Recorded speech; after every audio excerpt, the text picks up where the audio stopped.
Hi, and welcome to Text University.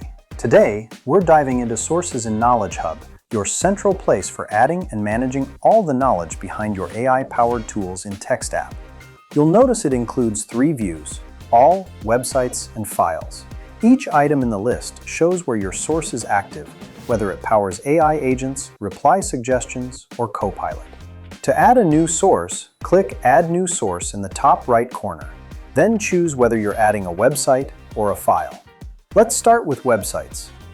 Paste in the public URL. Just make sure the page doesn't require a login or isn't blocked in certain countries. In the drop-down, choose whether to scan the full website or just that page. Decide which AI tools you want this source to power. You have your AI agent, always on, always ready.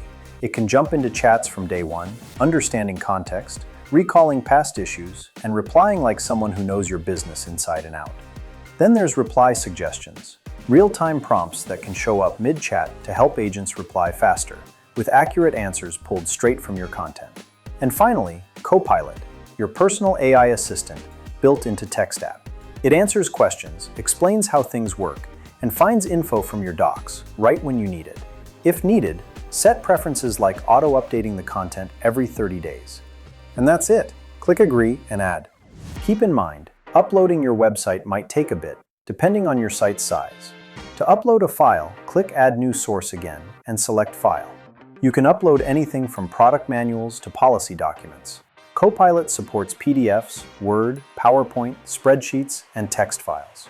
Once added, decide if you want to enable this source for your AI agent, reply suggestions, and Copilot. Then click Add New File.